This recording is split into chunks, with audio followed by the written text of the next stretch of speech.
Kami percaya Tuhan, ketika kami ada di dalam Engkau, Engkau ada di dalam kami. Maka disitulah terpancar kekuatan yang besar, mempunyai kerinduan, semangat, motivasi untuk mengasihi Engkau dan menyenangkan Engkau, bahkan menjadi kebanggaan. Bapa di surga, kami serahkan waktu ini. Kami ingin belajar firman Tuhan pagi ini. Biar sungguh-sungguh menolong kami mengerti maksud Tuhan, mengenal akan kemauan Tuhan, hati Tuhan, supaya kami dapat melakukannya, akhirnya menjadi kemuliaan Engkau. Berkati kami yang mendengarkannya maupun yang menyampaikannya. Jauhkan daripada yang jahat, kuasa yang jahat yang mengganggu pikiran kami, konsentrasi kami yang tertuju kepada kebenaran. Kami serahkan waktu ini di dalam nama Tuhan kami Yesus Kristus. Kami berdoa. Amin.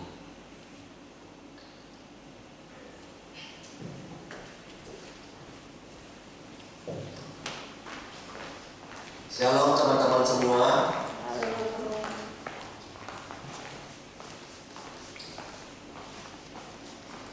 Puji Tuhan, hari ini kita bisa tetap beribadah kepada Tuhan walaupun secara online. Karena hari ini adalah hari Nyepi. Ya. Tentunya sebagai warga yang baik, kita tetap bertoleransi beragama, saling menghormati rekan-rekan yang merayakan hari Nyepi. Kita berdoa untuk rekan-rekan yang merayakan hari Nyepi. Umat Hindu boleh merayakan hari Nyepi ini dan boleh mengalami kemenangan-kemenangan iman. Baik, sebelumnya kita akan membaca firman Tuhan terlebih dahulu di dalam 2 Timotius pasal 1 ayat 3 sampai ayat 18. Kita membaca firman Tuhan secara bergantian di dalam 2 Timotius pasal 1 ayat 3 sampai yang ke-18.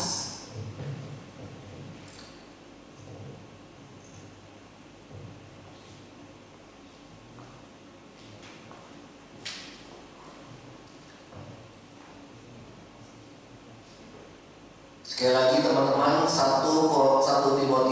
2 Timotius pasal 1 ayat 3 sampai yang ke-18.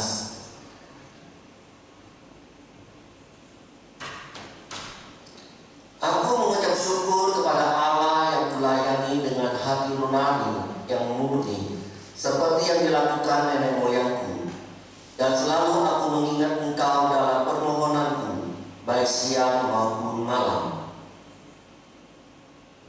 Dan apabila aku terkenang akan air matamu yang kau curahkan, aku ingin melihat Engkau kembali supaya penuhlah kesukaanku. Sebab aku teringat akan imanmu yang tulus ikhlas, yaitu iman yang pertama-tama hidup di dalam nenekmu Lois dan di dalam ibumu Eunike, yang aku yakin hidup juga di dalam dirimu. Karena itulah aku peringatkan engkau untuk mengobarkan kasih karunia Allah yang ada padamu oleh perumpangan tanganku atasmu.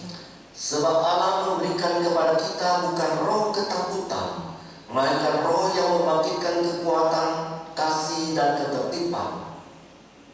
Jadi janganlah malu bersaksi tentang Tuhan kita, dan janganlah malu karena aku seorang hukuman karena Dia, melainkan ikutlah menderita bagi Injilnya oleh kekuatan Allah.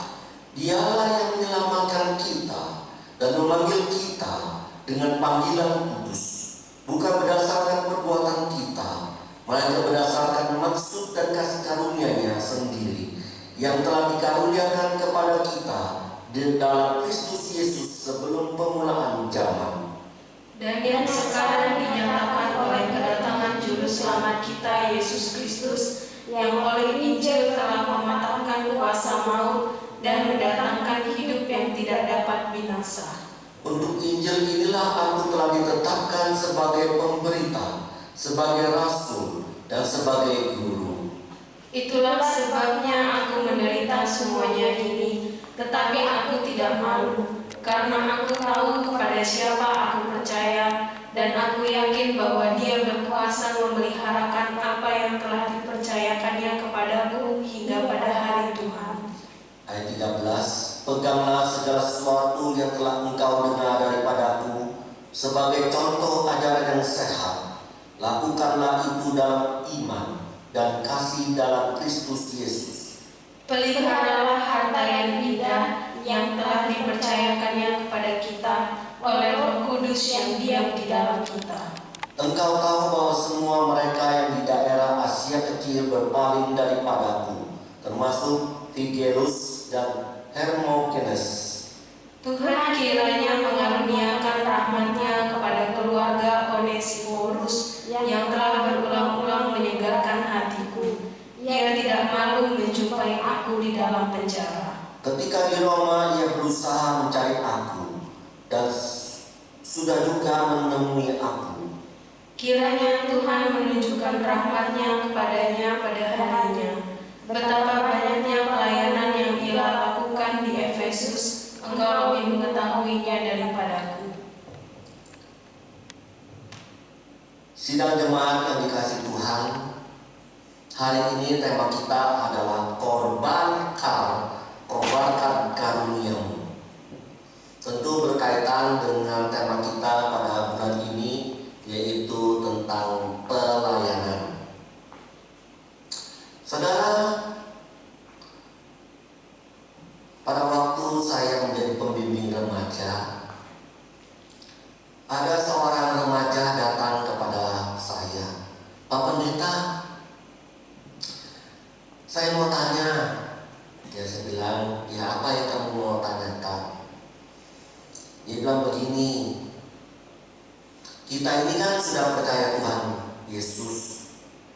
Kita ini sudah menjadi murid Kristus. Rasanya cukup kalau kita datang beribadah, kita rajin berdoa, kita sering membaca firman Tuhan, kita memberikan persembahan. Rasanya itu cukup. Tidak perlu untuk melayani, rasanya juga enggak apa-apa. Biar orang-orang tertentu saja yang melayani." Saudara, pertanyaan anak muda ini, anak remaja ini, tentu mempunyai konsep yang salah di dalam mengikuti Tuhan. Konsep yang tidak tepat. Saudara, kalau benar menjadi murid Tuhan yang percaya kepada Tuhan Yesus cukup untuk beribadah, ya puji Tuhan. Ada yang tidak beribadah, ada yang sebulan sekali ibadah, tapi dia berkata begini, kita ibadah terus dan menerus. Saudara, kalau konsep itu benar, kenapa Rasul Petrus di dalam 1 Petrus pasal 4 ayat 10 di sana dikatakan apa? Coba kita lihat. Di dalam 1 Petrus pasal 4 ayat yang 10. Di sana dikatakan apa? Layanilah seorang akan yang lain sesuai dengan karunia yang telah diperoleh tiap-tiap orang sebagai pengurus yang baik dari kasih karunia Allah. Saudara, di sini mengandung dua hal. Layanilah seorang akan yang lain.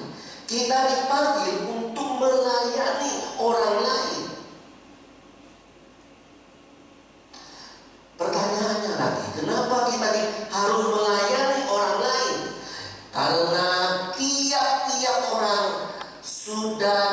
diberikan suatu karunia, kasih karunia Allah. Tiap-tiap orang, bukan orang-orang tertentu. Nah, jadi saya bilang pada anak remaja itu, ingat, ini tiap-tiap orang untuk saling melayani. Bukan orang tertentu saja untuk melayani, tidak. Saudara yang dikasih oleh Tuhan, di bagian yang kita baca kembali lagi di dalam 1 Timotius itu, Paulus juga dengan tegas berkata kepada Timotius yang masih muda itu. Di dalam ayat berapa tuh? Ayat 6. Kobarkanlah kasih karunia yang ada padamu. Kobarkanlah karunia yang diberikan Allah kepada engkau. Kenapa sampai Rasul Paulus menyatakan hal ini? Saudara, ini bukan himbauan, bukan, tetapi suatu perintah atau peringatan yang harus dilakukan. Kobarkanlah kasih karunia yang sudah Allah berikan kepadamu. Kalau suatu himbauan bisa dilakukan, bisa tidak. Tetapi kalimat ini menunjukkan kobarkan kasih karunia Allah yang padamu itu harus dikerjakan, harus dilakukan. Contoh kita lihat apa yang dikatakan oleh Rasul Paulus kepada Timotius. Kita tahu Timotius dikatakan di sana iman yang luar biasa, iman yang tulus. Ayat mana itu? Iman yang tidak pura-pura dalam bahasa aslinya.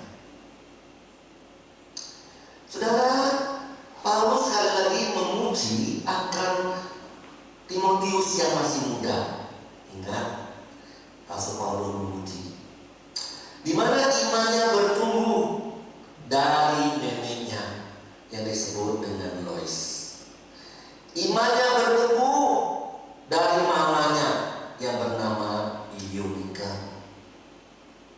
Saudara yang dikasih Tuhan, di mana neneknya begitu menanamkan iman yang kuat, yang prinsip kepada cucunya.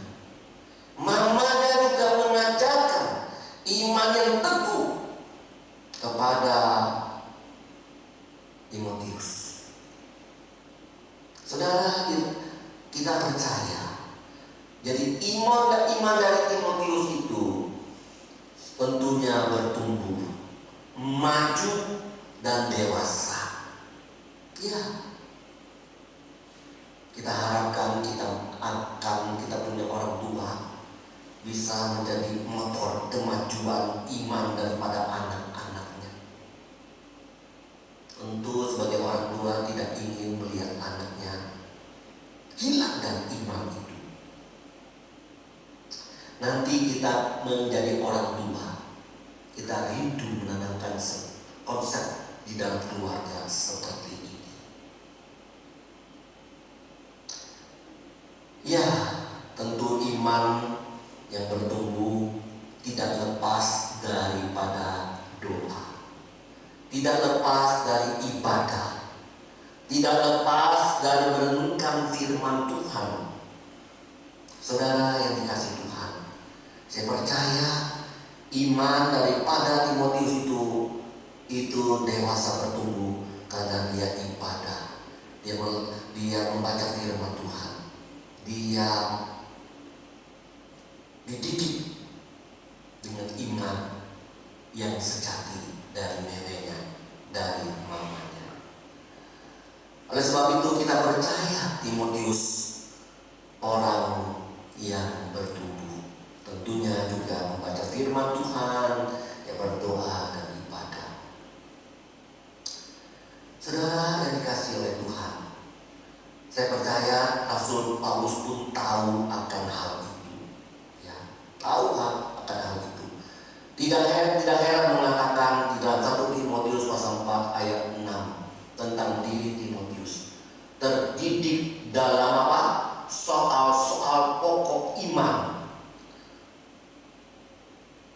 mendapat pengajaran yang sehat. 1 Timotius pasal 4 ayat 6. Di sana ada keluar.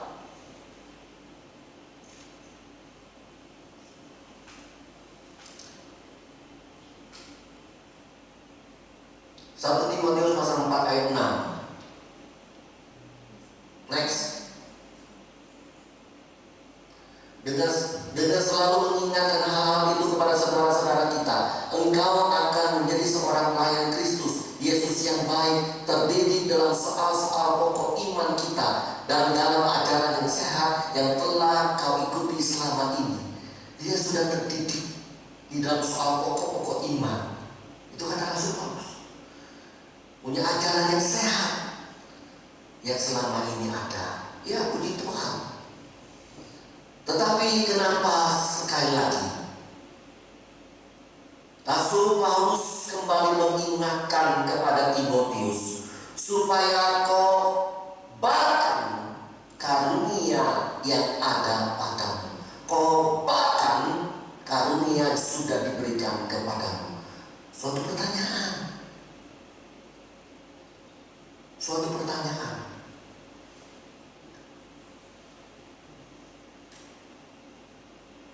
Tentu di sisi lain kalau kita melihat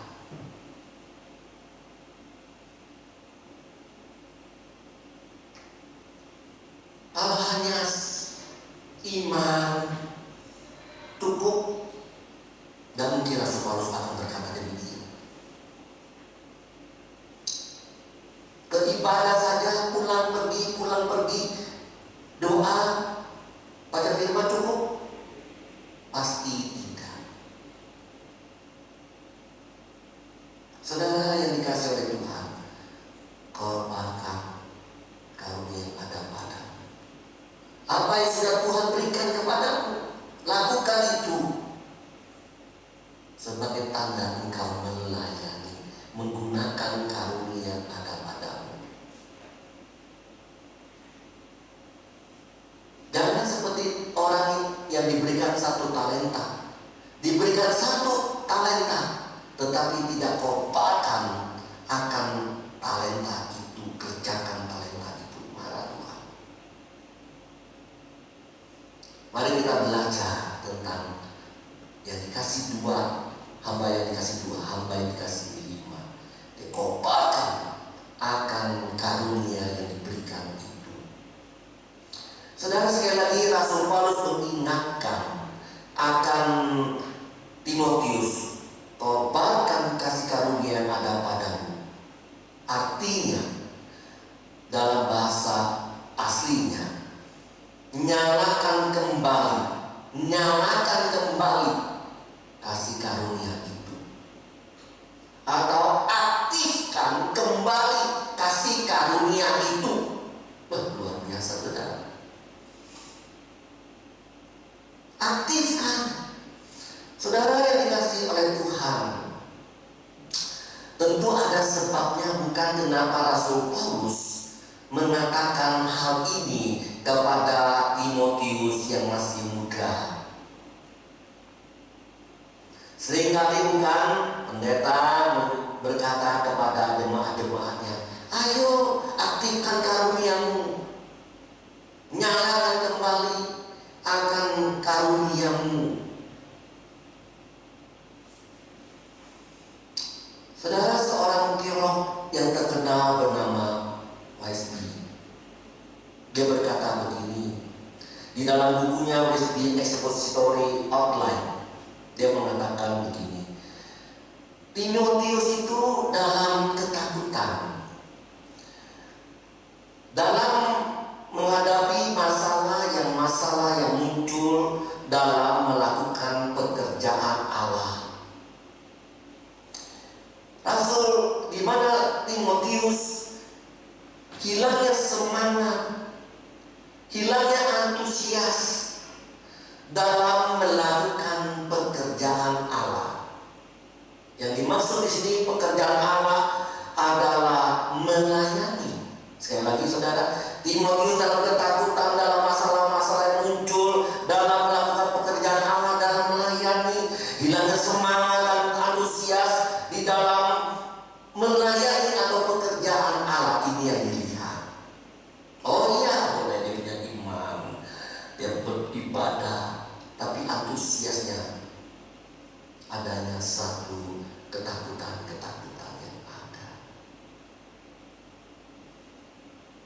Saudara yang dikasihi Tuhan, inilah yang ada pada diri Timotius. Ada ketakutan, hilangnya semangat, kurangnya antusias dalam melayani Tuhan. Oleh sebab itu Rasul Paulus memberikan 3 hal kepada Timotius. Yang pertama, kobarkan karunia, nyalakan kembali karunia yang ada padamu, aktifkan kembali karunia untuk melayani Tuhan itu. Tentu ada sebabnya. Oke, kita lihat yang kedua. Yang kedua, Tuhan memberikan, bukan Tuhan tapi Rasul Paulus mengingatkan kepada Timotius. Yang kedua, Allah itu memberikan roh kekuatan untuk mengalahkan roh ketakutan. Ya, saudara, di dalam Ibrani pasal 2 di sana dikatakan apa? Ayat berapa itu?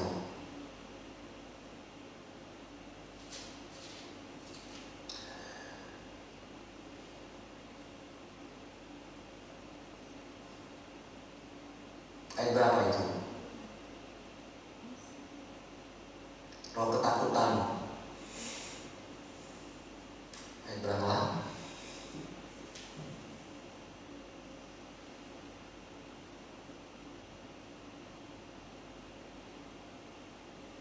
Ya.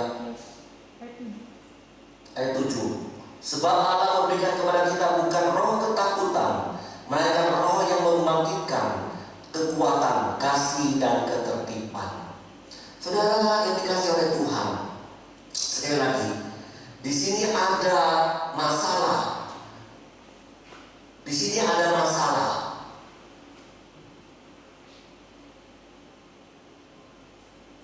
Di dalam diri Timotius ada ketakutan kembali. Diingatkan oleh Rasul Paulus, Allah itu memberikan roh kekuatan untuk mengalahkan roh ketakutan. Allah memberikan roh kekuatan untuk menghadapi masalah yang muncul dalam pelayanan.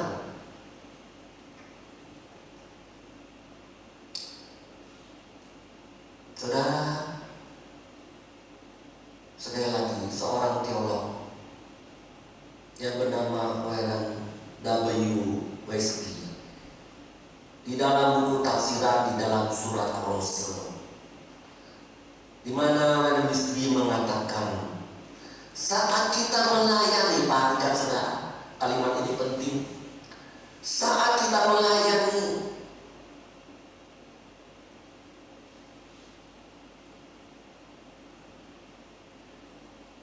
bukan kita melayani dengan kekuatan diri sendiri, tapi kita kekuatan yang daripada Allah yang ada di dalam diri kita, yang mendorong kita untuk melayani Tuhan. Sekali lagi, ini penting. Saat kita melayani, bukan kekuatan pada diri kita sendiri ketika kita melayani, tetapi kekuatan Allah yang ada di dalam diri kita, yang mendorong kita untuk melayani. Jadi dapat disimpulkan saudara, tidak usah takut dalam melayani. Nah, ini penting. Tidak usah takut dalam melayani. Walaupun ada masalah-masalah yang muncul, ketika ada problem-problem yang muncul dalam pelayanan, kita tahu kita dapat melampaui itu. Kita dapat punya kekuatan untuk menghadapi itu. Kalau kita dengan kekuatan kita, tentu kita tidak mampu. Tapi ada kekuatan daripada Allah yang mendorong kita menghadapi masalah itu, kesulitan pelayanan itu, tantangan pelayanan itu. Maka kita mampu menghadapi itu, kita mampu melewati itu. kita pasti mengatasi. Amin.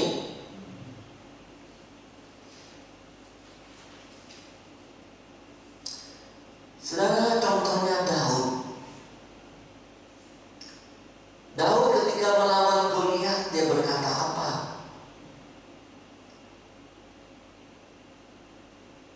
Aku menghadap engkau atas nama Allah Yahweh. Karena dia tahu Tuhan yang dia percaya, Tuhan yang ada di dalam diri dia, memberikan hikmat, kekuatan untuk melakukan peperangan itu. Saudara, dengan nama Tuhan, dengan cara Tuhan yang menggerakkan kita untuk melakukannya, dengan cara sederhana dapat mengalahkan Goliat itu. Dengan ketepil saja mati. Saudara, dengan kekuatan Tuhan yang ada pada diri kita, yang sederhana itu dapat bisa atasi masalah-masalah, dapat melewati akan problem-problem itu. Saudara, contohnya ketika saya mendirikan Prospeki GPMI Denpasar sampai gereja GPMI Mandiri, saudara, di mana ada orang-orang yang menghalangi, ada orang-orang yang ingin menjatuhkan. Ini program pelayanan.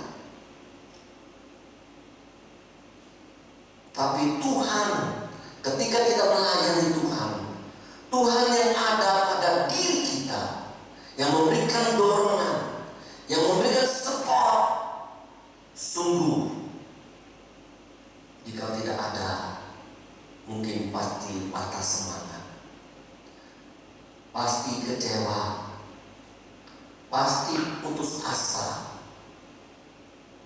Tetapi ada Tuhan di dalam diri kita, akan memberikan kekuatan, memberikan ketabahan. Kita bisa melewati masalah-masalah itu selama 10 tahun. Akhirnya kita bisa mandiri. Saya berdoa kepada Tuhan dalam masa mandiri, kita akan melakukan pekerjaan Tuhan yang lebih besar.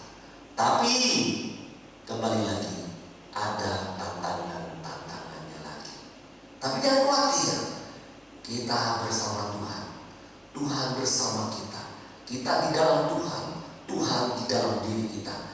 Dunia tidak dapat menggoyahkan kita, manusia tidak dapat menjatuhkan kita. Itu prinsip yang harus kita pegang. Puji Tuhan. Saudara yang dikasihi Tuhan, saudara mungkin bertanya, kenapa Tuhan memberikan kekuatan kepada kita di dalam pelayanan? Kenapa? Jawabannya ada di dalam ayat 9. Dan tolong baca.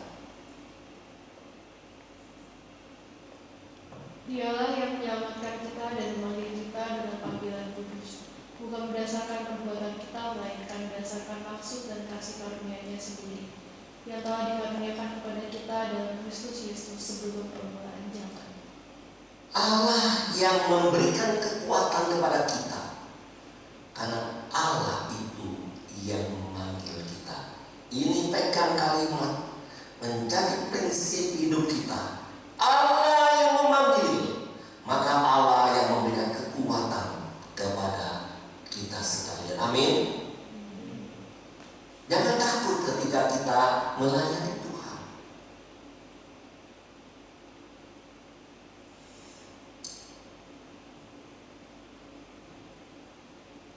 Yang ketiga,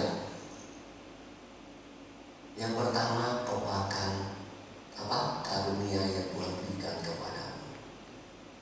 Yang kedua,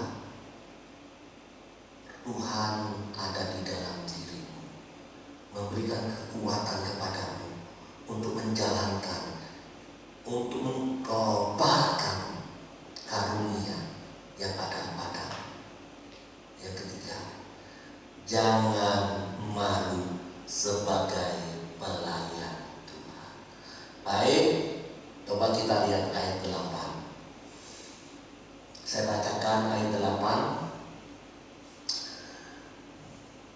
Dialah yang menyelamatkan kita, memanggil kita dengan panggilan kudus, bukan berdasarkan perbuatan kita, melainkan berdasarkan maksud dan karunia-Nya sendiri yang dikaruniakan kepada kita dalam Kristus Yesus sebelum permulaan akhir zaman.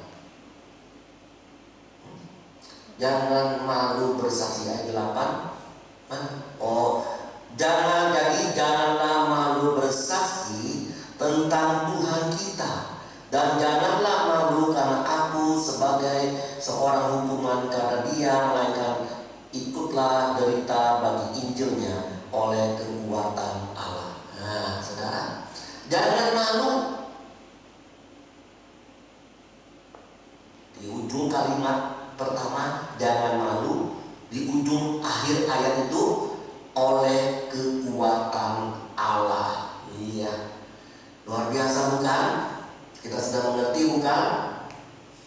Jangan malu tentang ketika kita melayani Tuhan. Oke?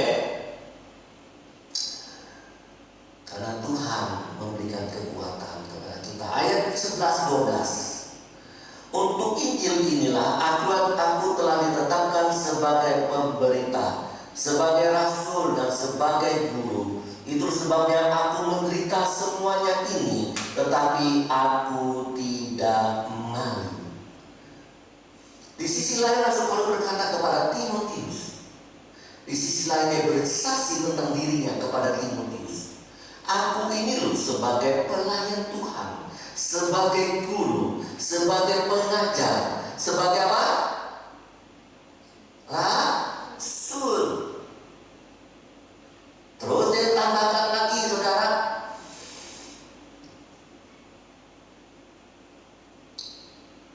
dia berkata, ketika aku melayani memang ada penderitaan, ada tantangan. Ya, saat ini waktu itu diberbicara tentang di penjara dan sebagainya. Aku tidak malu.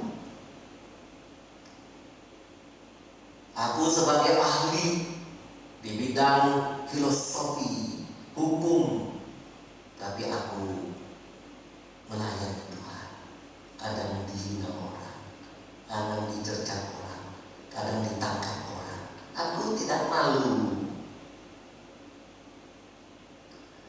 Ya, saya sebagai pendeta, seorang sarjana elektro, tidak malu untuk menjadi hamba Tuhan. Saudara yang dikasih Tuhan, jangan malu. Kita lihat daripada Tuhan Yesus Kristus, Dia tidak malu melayani Allah Bapa. Dia tidak malu menjalankan misi Allah Bapa datang ke dalam dunia. Yang dihina orang, yang diejek-ejek orang, yang dipukul-pukul orang, yang disalah mengerti banyak orang, yang direndahkan paling rendah di antara manusia yang ada di muka bumi. Dia tidak malu.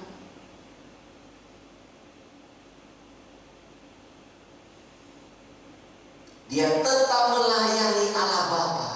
Dia tetap menyelesaikan misinya, yaitu menyelamatkan manusia dari dosa, memberikan hidup yang kekal bagi setiap orang yang percaya kepada Dia. Dia tidak malu.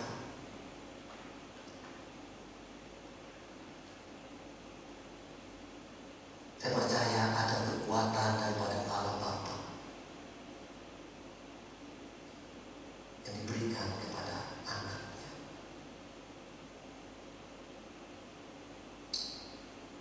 Saudara, ini 3 prinsip penting dalam hidup kita.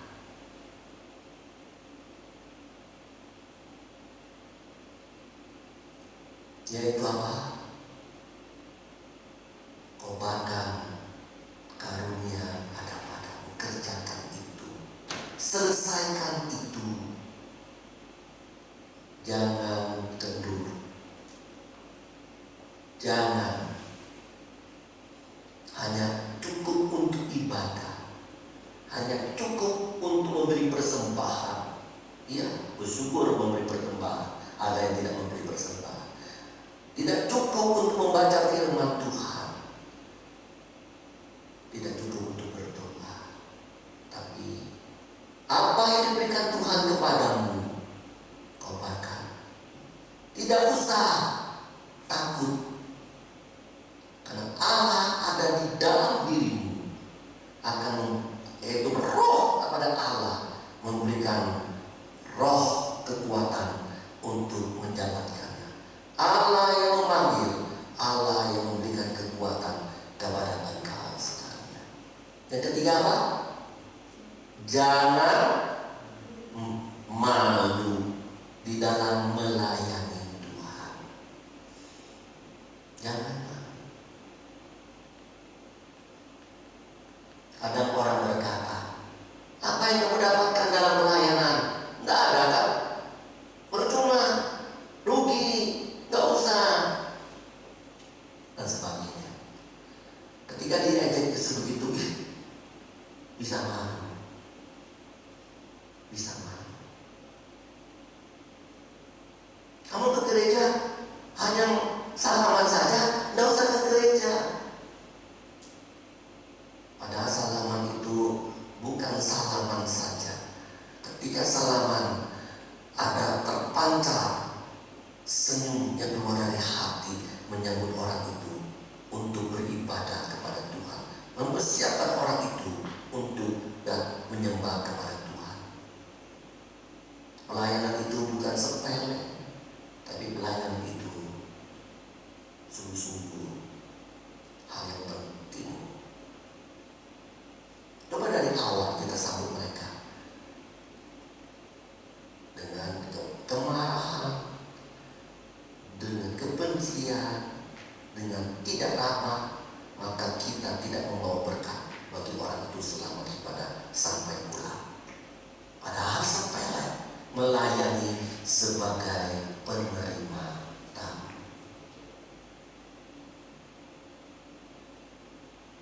Sepele bagi manusia, tapi berharga, bernilai di mata Tuhan. Biarlah firman Tuhan pada pagi hari ini terus mendorong kita melayani Tuhan. Amin. Mari kita berdoa. Tuhan, terima kasih firman-Mu hari ini kembali memotivasi kami, memberi semangat kepada kami melayani Engkau. Karena Engkau yang memanggil, Engkau akan memberikan kekuatan kepada kami, sehingga kami tidak takut di dalam melayani Engkau, sehingga kami tidak malu di dalam melayani Engkau, sehingga karunia yang Engkau berikan itu tidak percuma, maka dipakai untuk menjadi berkat bagi banyak orang. Bapa, kami tahu hidup beribadah saja tidak cukup, berdoa saja tidak cukup, memberi persembahan saja tidak cukup, membaca firman Tuhan saja tidak cukup, tetapi perlu melayani Engkau. Bapa, jikalau kami sampai hari ini tidak melayani Engkau, biarlah firman Tuhan hari ini menggugah kami, mengingat kami, membangkitkan kami untuk mau melayani Engkau. Jikalau kami sudah patah semangat, jikalau kami sudah kecewa, jikalau kami takut dalam melayani Engkau, akhirnya tidak sepenuhnya melayani Engkau, hanya 50%, hanya 30%. Ingatkan kami. Rasul Paulus mengingatkan kepada Timotius, kobarkan kasih karunia secara penuh. Terima kasih Bapa, berkati kami, tolong kami boleh melakukan kebenaran-Mu, firman-Mu. Terima kasih Tuhan, sudah mengingatkan kami, sudah memotivasi kami, sudah dinyatakan hari ini. Hamba percaya firman-Mu tidak akan pernah sia-sia. akan menyentuh akan jemaatmu KPM dan pas